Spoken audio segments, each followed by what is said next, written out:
Hello, and what is your name? Jihadi Jihad.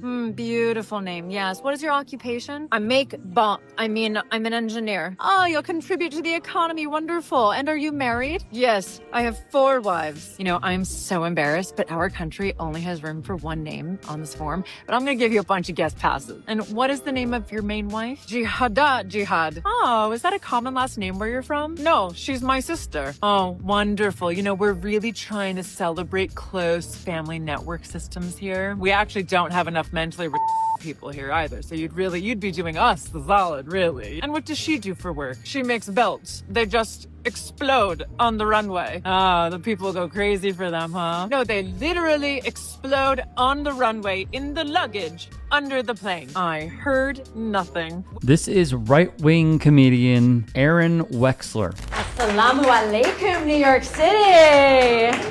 Wow. How does this room feel about Mamdani? Yeah. Oh. The way he talks, I describe it as like, it's Islamabonics. Islamabonics is the way people talk when they want to live in the high-rise luxury buildings that they also want to fly planes into, you know? She is painfully unfunny and very, very, very racist. I don't think we talk enough in this country about positive racism. I think very positively about certain groups. I know what they're good at. Like, I want my barista to be a liberal freak. Like a freak of nature. I want my taxi driver to be Hindu. I want my lawyer to be Jewish. I want my sports team to be black. We want to win.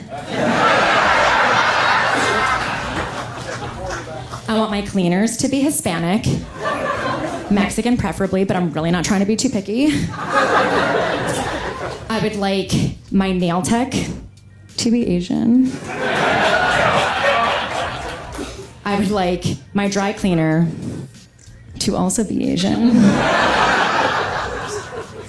I would like my dentist to also be Asian.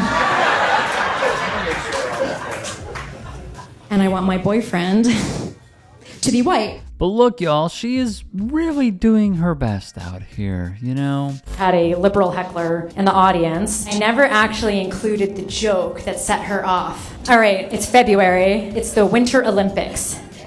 We just lost the biathlon, which is ridiculous because it is the only sport with a gun. And I say, we at least should have medaled. I bet you we would have gotten gold if they put that course in an elementary school.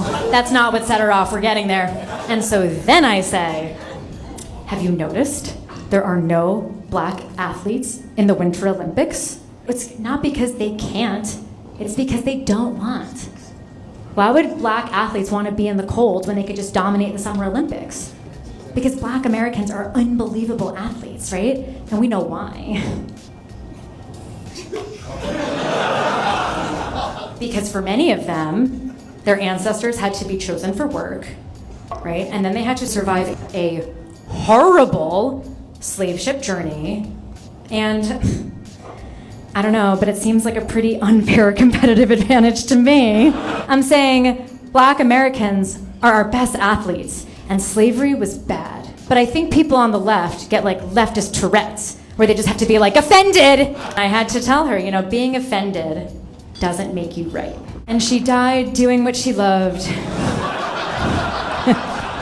Stuffing ballot boxes in Los Angeles. I mean, what else can we call this? Again, other than pure racism. Is anyone, and I mean anyone, paying attention to the fact that New York City has a really important election in less than 1 month? Less than 1 month. Mayor of New York City is the second most important job in the United States. The first, of course, being president of the United States. And you know the only person who seems to care more about New York City than his own political career right now? The one man not running for mayor anymore, Eric Adams, because he dropped out to not split the vote so that hopefully votes don't go to Zoran Mamdani. You know, the Marxist with the most radical policies I've ever heard in a New York City race. So we need to recognize this all for a second, okay? Adams also worked with Trump really well last year, while Mamdani thinks the way to make New York City better is to cut the NYPD significantly. But you know who's still in the race? per usual, Curtis Lewa. And that's where we are right now. And that one, my friends, aged like effing milk. You noticed we've actually mostly eradicated the non-binary epidemic? Almost. It was like polio. Except instead of vaccines, we got cheap GLP-1s. You can't be not fat and non-binary. That's just how it works. All these fat non-binary chicks just reverted to being straight white girls with no personality. We do still have trans people, though. I still see them because Ozempic cured obesity, not mental illness. So again, this is the Tony Hinchcliffe School of Comedy. It's also a perfect encapsulation of punching down and not uplifting others who need it, while also maintaining a stranglehold of white supremacy in this political hellscape. Welcome to another day in my life as a conservative woman, this time visiting my hometown of New York City, the place where ovaries go to die. It is funny being back because while Florida is a giant blue state refugee camp, New York is an actual refugee camp. Now, since my last visit, everyone around me is still pale, unhappy, masked, and trans. Okay, not everyone is trans. Everyone's just kind of an androgynous self-proclaimed Marxist who live in their West Village apartments thanks to Daddy or George Soros. Speaking of which, it would not be a complete trip without being held up in traffic by a bunch of jihadi Janes and Hamas. So checked that off the list. And to ward off the liberal spirits, I brought the scariest thing a leftist could see, a pocket constitution. Next stop, I went to the police station because I figured since they aren't allowed to arrest criminals anymore, I'd see if they could at least put out a radio call to round up all men in the city of athletic build with no wedding bands ages 30 to 39. But they said no, so I left. I went to get a snack and so I looked for another snack, but oh no. And another and well, you get it.